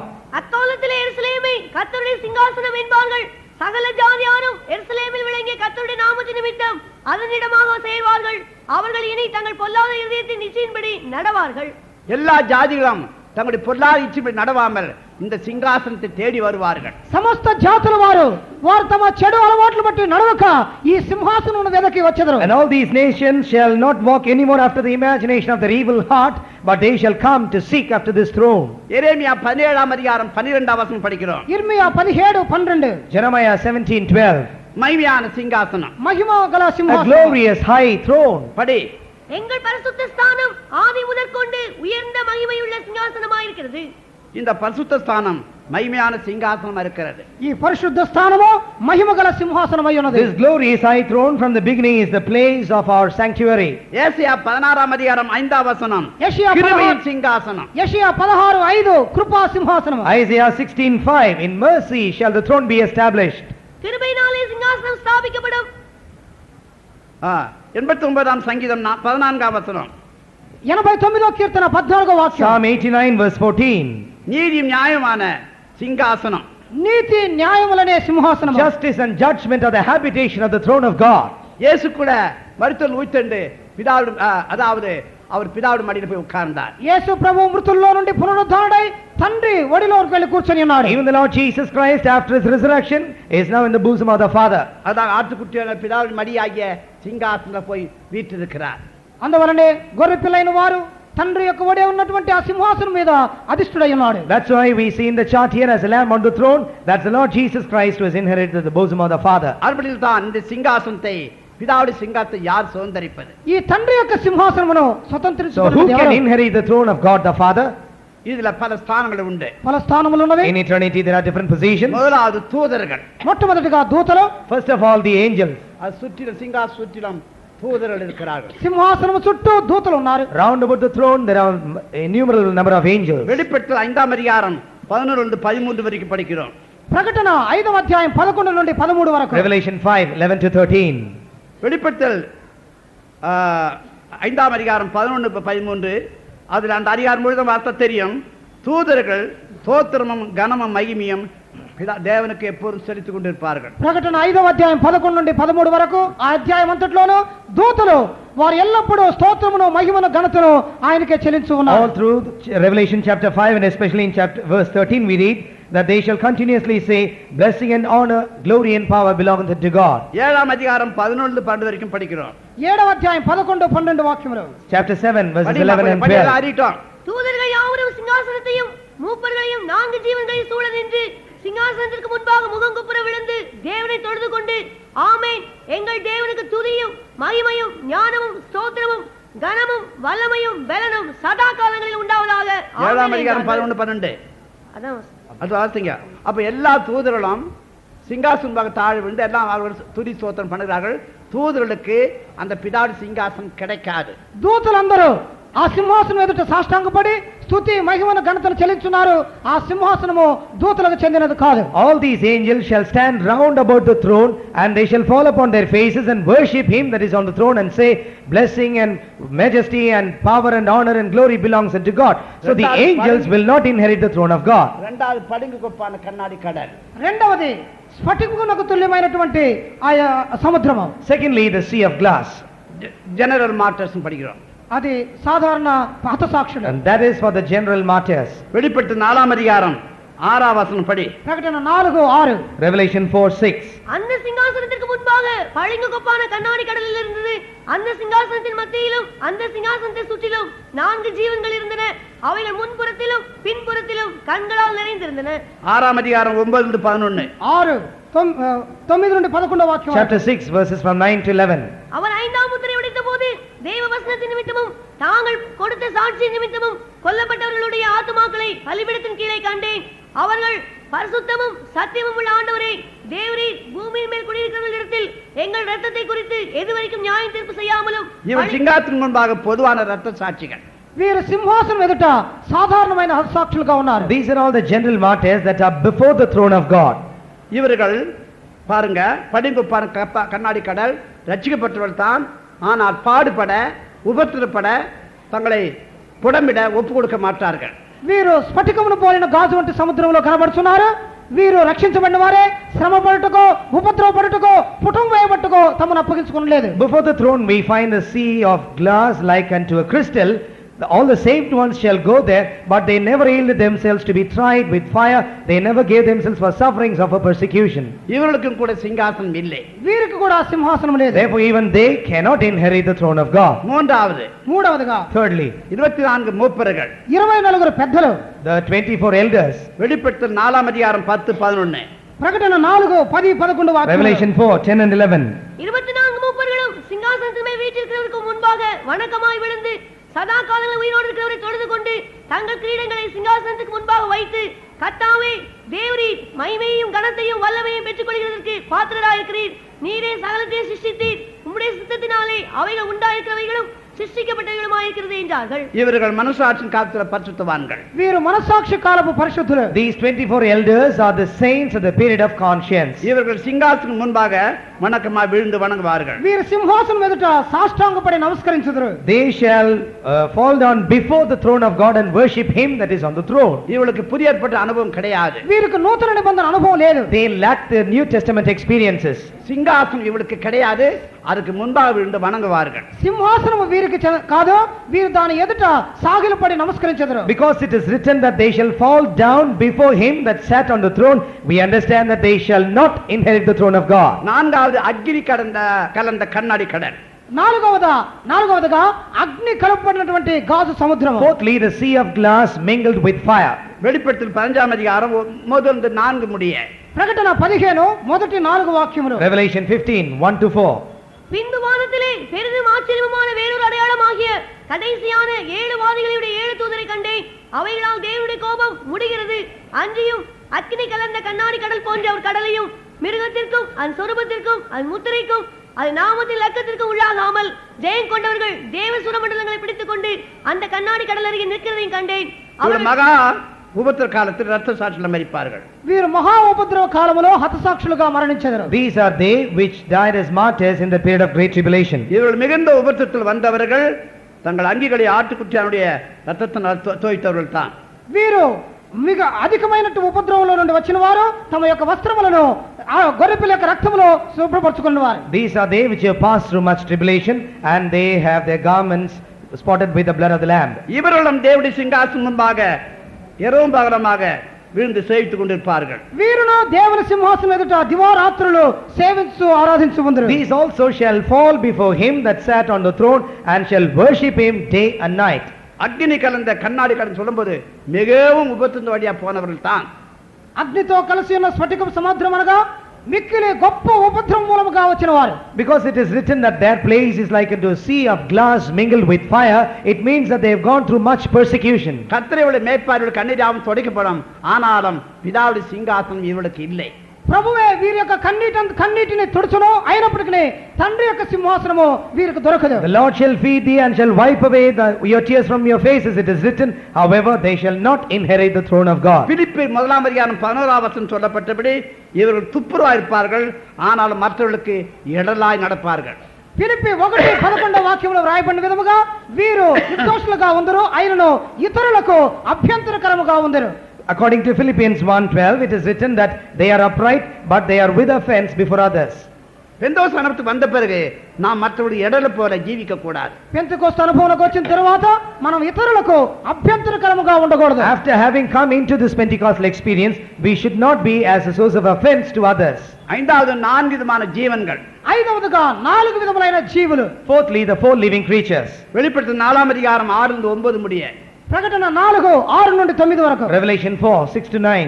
5:8-10 முடிய. 5వ అధ్యాయం 8-10 వరకు. 5:8-10. படி. அந்த புஸ்தகத்தை அவர் வாங்கின போது அந்த 4 ஜீவன்களும் 24 மூப்பர்களும் தங்கள் தங்கள் சுரமண்டலங்களையும் பரிசுத்தவான்களுடைய ஜெபங்களாய் தூபவர் கத்தால் நிறைந்த பொற்கலசங்களையும் பிடித்துக்கொண்டு ஆட்டுக்குட்டியானவருக்கு முன்பாக வணக்கமாய் விழுந்து, தேவரீர் புஸ்தகத்தை வாங்கவும் அது முத்திரைகளை உடைக்கும் பாத்திரராயிருக்கிறீர். ஏனெனில் நீர் அடிக்கப்பட்டு சகல கோத்திரங்களிலும் பாஷைக்காரரிலும் ஜனங்களிலும் ஜாதிகளிலும் இருந்தீங்கள். இவர்கள் நியாயப்பிரமாணத்தின் காலத்தில் உள்ள பரிசுத்தவான்கள். వీరు ధర్మశాస్త్ర కాలమందు ఉన్నట్టి పరిశుద్ధులు. These 4 living creatures are the saints of the period of law. இவர்கள் சிங்காசனம் சுற்றிலும் நின்று கர்த்தர் பரிசுத்தர் பரிசுத்தர் பரிசுத்தர் என்று சொல்லிக்கொண்டு சதா காலம் உயிரோடு இருக்கிறவருக்கு மகிமையும் கனத்தையும் சோத்திரத்தையும் செலுத்திக் கொண்டிருப்பார்கள். వీరు సింహాసనం చుట్టూ నిలవబడి ప్రభు పరిశుద్ధుడు పరిశుద్ధుడు పరిశుద్ధుడు అనుచు ఆయనకే మహిమను ఘనతను స్తుతులను చెల్లించు ఉందరు. In Revelation 4:7-8, we find about these 4 living creatures that they stand round about the throne and they cry night and day saying, Holy, holy, holy is the Almighty. இவர்கள் அப்படி சொல்லிக்கொண்டு கனத்தை மகிமை அவருக்கே செலுத்துவார்கள். ఆ విధముగా చెప్పుచు ఘనతను మహిమను ఆయనకు చెల్లించుదురు. Saying so, they shall give all glory and honor to him that is on the throne. யார் அவர்? ఆయన ఎవరు? Who is he? சதா காலம் உயிரோடு இருக்கிறவர். సదాకాలమునందు సజీవుడుగా ఉండేవాడు. This is he who lives forever and ever. இந்த 4 ஜீவனுள்ள மனசு நியாயப்பிரமாணத்தின் காலத்துல ఈ பரிசுத்தவான்கள். 4 జీవులు ధర్మశాస్త్ర కాలమందు ఉన్న పరిశుద్ధులు. These 4 living creatures are the saints of the period of law. இதெல்லாம் ஒவ்வொன்று வியாக்கியானம் பண்ண முடியாது. 4 ஜீவனுக்கு 4 முகங்கள் உண்டு. ఒక్కొక్క దానికి వ్యాఖ్యానం చేయడానికి సమయం లేదు. 4 జీవులకు ఒక్కొక్క దానికి ఒక్కొక్క ముఖం ఉన్నది. We have no time to explain that these 4 living creatures have 4 different faces. இவர்களுக்கும் கூட பிதாவுடைய சிங்காசனம் இல்லை. వీరికి కూడా తండ్రి యొక్క సింహాసనం లేదు. Even these cannot inherit the throne of the Father. ఆరవదిగా 6thly, 7 அக்னி தீபங்கள். 7 అగ్ని దీపములు. the 7 lamps. வெளிப்படுத்தல் 4:5. ప్రకటన 4వ అధ్యాయం 5వ వాక్యము. Revelation 4:5. 5:6. 5వ అధ్యాయం 6వ వాక్యం. 5:6. 4. మొదటి అధ్యాయం 4వ వాక్యం. 1:4. இவர்கள் ஆவியின் அபிஷேகம் பெற்ற பரிசுத்தவான்கள். వీరు ఆత్మ అభిషేకం పొందిన పరిశుద్ధులు. These are spirit baptized saints. இவர்கள் சிங்காசனம் முன்பாக எப்போது எரிந்து கொண்டிருப்பார்கள். వీరు సింహాసనం ఎదుట ఎల్లప్పుడూ వెలుగుచూ They ప్రకాశించుదురు. shall always be burning before the throne of God. 7 ஆவி ஆகிய அக்னி தீபங்கள். 7 అగ్ని దీపములు. The 7 lamps of 7 fire. ஆவிகளாகிய அக்னி தீபங்கள். 7 ఆత్మలైనటువంటి అగ్ని దీపములు. The 7 lamps of fire burning before the throne of God, which is the 7 spirits. வெளிப்படுத்தல் 4:5. ప్రకటన 4:5. Revelation 4:5. 7 கொம்புகளும் 7 கண்களும் இது பூமி எங்கும் அனுப்பப்படுகிற 7 ஆவிகள். 7 కొమ్ములు 7 కండ్లు సర్వలోకమందున పంపబడు 7 ఆత్మలను చూపుచున్నవి. Revelation 5:6. 7 horns and 7 eyes, which are the 7 spirits of God sent forth into all the world. அவருடைய சிங்காசனத்துக்கு முன்பாக இருக்கிற 7 ஆவிகள் வெளிப்படுத்தல் 1:16 படிக்கிறோம். ఆయన సింహాసనమునకు ఎదుట ఉండు 7 ఆత్మలవే. ప్రకటన 1:4. We read in Revelation 1:4 that these 7 spirits are before the throne of God. இந்த தீபங்கள் பரிசுத்த ஆவியை காட்டுகிறது. ఈ దీపములో పరిశుద్ధాత్మను So చూపుచున్నవి. these 7 spirits is the perfect spirit of God. 7வது 7వదిగా 7thly, இவளுக்கு கூட இந்த சிங்காசனம் கிடையாது. వీరికి కూడా ఆ సింహాసనం లేదు. even these spirit-filled cannot have the throne of God. எவ்வளோ இவர் பிரகாசிக்கிறாள் தான், ஆனாலும் சிங்காசனம் இவளுக்கு சுதந்திரிப்பு கொடுப்பது கிடையாது. ఎంతగానో ప్రకాశించున్నారో ఆయనను సింహాసనమును They may స్వతంత్రించుకోలేరు. shine so brightly, but yet they cannot inherit the throne of God. ஏழாவது பிதாவின் சிங்காசனம். ఏడవదిగా తండ్రి సింహాసనము. Seventhly, the throne of God the நம்ம Father. படிச்சோம் வெளிப்பட்டு 4ஆம் அதிகாரம் முதலிருந்து 3 வரைக்கும். ప్రకటన 4 మొదటి 3 వాక్యాలు. Revelation 4, 1 to 3, 5ஆம் அதிகாரம் 7ஆம் வசனம் படி. 5వ అధ్యాయం 7వ 5, వాక్యం. 7. அந்த ஆட்டுக்குட்டியானவர் வந்து சிங்காசனத்தின் மேல் உட்கார்ந்தவருடைய வலது கரத்திலிருந்து புஸ்தகத்தை வாங்கினார். பிதாவுடைய சிங்காசனத்துல தந்தை அதாவது சிங்காசனம். இந்த ஆட்டுக்குட்டியானவர் அந்த அவருடைய வலது கையிலிருந்து அந்த புஸ்தகத்தை வாங்கினார். ఈ గొర్రె పిల్లైన వారు తండ్రి యొక్క సింహాసనంలోకి వచ్చి ఆయన కుడి చేతిలో ఉన్న గ్రంథమును తీసుకొని This Lamb of God came and took the book out of the right hand of him, that is God the Father, that sat upon the throne. இது பிதாவுடைய சிங்காசனம். తండ్రి యొక్క సింహాసనం ఇది. That's the throne of God the Father. இதுல குமாரனுடைய சிங்காசனம், அதே சிங்காசனத்துல குமாரன் இருக்கிறார். అదే సింహాసనం మీద కుమారుడు కూర్చుని It is ఉన్నాడు. on that throne that God the Son is also seated. வெளிப்படுத்தல் 5ஆம் அதிகாரம் 1-7 முடிய. ప్రకటన 5 మొదటి 7 వాక్యములు. Revelation 5, 1 to 7. 7ஆம் அதிகாரம் 17ஆம் வசனம் முடிய. 7వ అధ్యాయం 17వ వాక్యము. Chapter 7, verse 17. 3ஆம் அதிகாரம் வெளிப்படுத்தல் 3ஆம் அதிகாரம் 21ஆம் வசனம். 3వ అధ్యాయం 21వ వాక్యము. Revelation 3, 21. குமாரன் எல்லாவற்றையும் ஜெயம் எடுத்தார். కుమారుడు సమస్తమును జయించెను. The Son overcame all things. அவர் பிதாவுடைய மடியாகி சிங்காசனம் உட்கார்ந்திருக்கிறார். ఆయన తండ్రి ఒడి అయినట్టి సింహాసనమును కూర్చుని ఉన్నాడు. He is seated on the bosom of the Father, which is the throne. அதே தான் ஆவியானவரின் மணவாட்டியின் சிங்காசனம். அந்த ஆவி மூலமாய் ஆயத்தப்படுகிற மணவாட்டிக்கு சிங்காசனம். ఆత్మ మూలముగా సిద్ధపరచబడే పెండ్లి కుమార్తెకు సింహాసనం ఇవ్వబడుతున్నది. That same throne will be inherited by the bride of Christ that was prepared so by the Spirit of God. வெளிப்படுத்தல் 3ஆம் அதிகாரம் 11-13 முடிய படிக்கிறோம். ప్రకటన 3 11 నుండి 13 వరకు. Revelation 3, 11 to 13. வெளிப்படுத்தல் 12ஆம் அதிகாரம் 5ஆம் வசனம், இதுதான் ஆண் பிள்ளை பூர்ண சபை. ప్రకటన 12 5వ వాక్యము, ఇదే మగ శిశువు సంపూర్ణమైన సంఘం. Revelation 12, 5. There it is also called as the man child, the perfected church. அதுதான் பிதாவுடைய சிங்காசனத்துல பிதா குமாரன் மணவாட்டி. తండ్రి యొక్క సింహాసనం మీద తండ్రి కుమారుడు పెండ్లి కుమార్తె So on ఉన్నారు. the throne of God the Father will be God the Father, the Son, the Lamb, and then the bride of Christ. ரகசியம் எடுக்கப்படுறதான இந்த மணவாட்டி தான் பிதாவுடைய சிங்காசனம் கொடுக்கப்படும். రహస్య రాకడలో కొనిపోబడినట్టి పెండ్లి కుమార్తెకే తండ్రి యొక్క సింహాసనం ఇవ్వబడును. That bride that shall be raptured at the secret coming of the Lord Jesus Christ shall inherit the throne of God. மற்ற எல்லாருக்கும் இந்த சிங்காசனம் கிடையாது. ఇతరులు ఎవరికి ఈ సింహాసనం No one లభించదు. else will ever inherit the throne of God. இத்தனை கூட்டத்தாருக்கு அது சூழ்ந்து விழுந்து வணங்கி துதிக்கிறாள் தான். ஆனாலும் கூட அந்த மைமையான பிதா சிங்காசனம் அவளுக்கு கிடைக்கவில்லை. ఇన్ని గుంపులు వారు ఆ సింహాసనముకు చుట్టుగా ఉండి నిలిచి వారు సాష్టాంగపడి వారు నమస్కరిస్తున్నారు. అయినను ఆ యొక్క సింహాసనం వారికి లభించదు. We have now found how different groups of people who are round about the throne of God and come before the throne of God and fall upon their faces and worship him that is upon the throne, and these shall not inherit the throne of God. இந்த சீயோன் குத்தம் எருசலேம் குத்தம் தேவனுக்கு எவ்வளவு கடும் வைராக்கியம் இருக்கோ அதே போல எருசலேமுக்கு போகிறவர்கள் சீயோனுக்கு போறவர்களுக்கு பரிசுத்தம் ஜீவன் செய்ய ஒரு வைராக்கியம் இருக்க வேண்டும். సియోనును గురించి యెరూషలేమును గురించి దేవునికి ఎంత వైరాగ్యం ఉన్నదో అదే విధముగా సియోనుకు వెళ్ళు వారికి యెరూషలేమునకు వెళ్ళు వారికి పరిశుద్ధతను గురించిన గొప్ప వైరాగ్యం ఉండవలెను. We know how God is zealous concerning this Zion and New Jerusalem. Even so, they which are going to New Jerusalem and they which are going to Zion should have a similar zeal for holiness. மீட்கும் நாளுக்கென்று முத்திரையா கொடுக்கப்பட்ட பரிசுத்த ஆவியை நாம் துக்கப்படுத்தக்கூடாது. విమోచన దినము నిమిత్తమై ముద్రించబడిన పరిశుద్ధాత్మను మనము దుఃఖపరచకూడదు. It is written that we are not to grieve the Spirit of God who is given unto us for the day of redemption. ஜீவித்திலே ஏதோ ஒரு துக்கப்பட்டு விட்டால் உடனே மனஸ்தாபப்பட்டு நாம் அறிக்கை செய்து மீண்டும் அவருக்கு இடம் கொடுக்க வேண்டும். జీవితంలో ఏదైనా కార్యం వలన ఆయన దుఃఖపరిచినడలో వెంటనే పశ్చాత్తాపడి ఆయన క్రీచేటకు గాను మనము చోటు ఇవ్వాలి. If at all you have grieved the Spirit of God, immediately on conviction, confess, forsake, and then once again give room for the Spirit of God to come into you. இப்படிப்பட்ட சபை எதுக்கா இருக்கிறது? ఇటువంటి సంఘము దేని కొరకై ఉంచబడి Why ఉంది? is there such a church? ஜெயம் கொண்டு ஆட்டுக்குட்டியாம் ஜெயம் கொண்டு பிதா சிங்காசனத்தை சுதந்திர போல ஜெயம் கொள்ளுகிற சபையாரம் அந்த சிங்காசனத்தை சுதந்திரிக் கொள்ள வேண்டும். గొర్రె పిల్లైన వారు జయించి తండ్రి సింహాసనమును అధిష్ఠించిన లాగున జయించినటువంటి సంఘము కూడా ఆ సింహాసనమును అధిష్ఠించవలెను. Even as the Lamb, the Son of God, overcame and inherited the throne of the Father, the church also should overcome all things and inherit the throne of God. பூமியில் நடக்கிற காரியங்கள் எல்லாம் நாம் நிதானிக்க நமக்கு தெரியும். భూమిలో సంభవించే కార్యములను మనము నిదానించి గ్రహిస్తున్నాము. We are able to discern and understand the things of the world.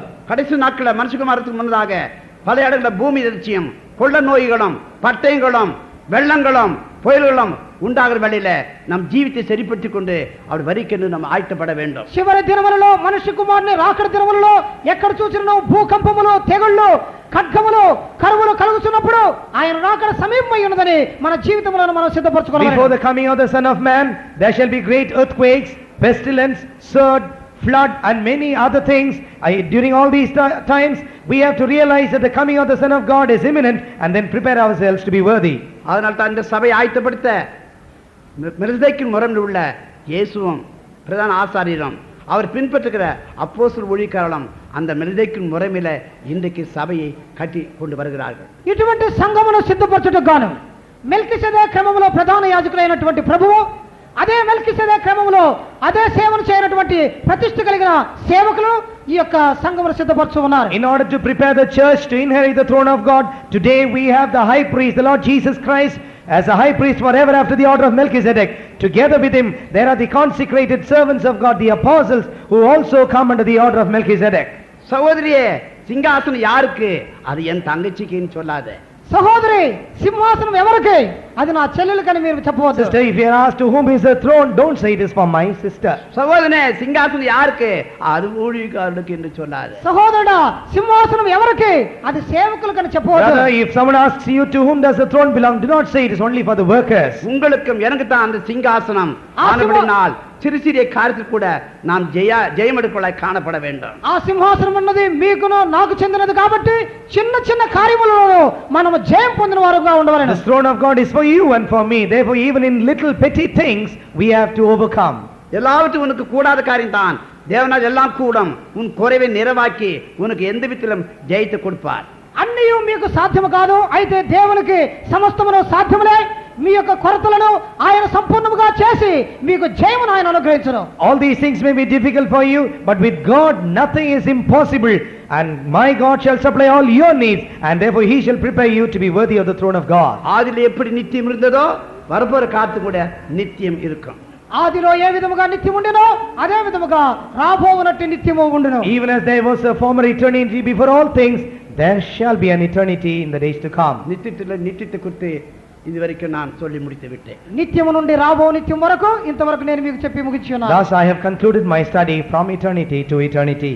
ஆனபடினால் இதெல்லாம் நீங்கள் படித்து மனதில் வைத்துக் கொள்ள வேண்டும். అందువలన మీరు వినినట్టి కార్యములను మనసులో జ్ఞాపకములు Having ఉంచుకోండి. learnt all these things, bear them in your mind. இந்த கூட்டங்களுக்கு வந்ததுக்கான மிக்க நன்றி உங்களுக்கு தெரிவித்துக் கொள்கிறேன். ఈ కూటములకు మీరు వచ్చి ఉన్నారు కాబట్టి నా యొక్క కృతజ్ఞతలను తెలియజేస్తున్నాను. I am grateful to one and all for your regular attendance to these meetings these days. கூட்டம் இதோட முடிகிறது. కూటమి ఇంతటితో The ముగించబడుతున్నది. special Bible study comes to a close with this. கர்த்தர் நம்மை ஆசீர்வதிப்பாராக. ప్రభువే మిమ్మల్ని May ఆశీర్వదించును. the Lord bless us all. ஜெயம் கொண்ட பரிசுத்தரே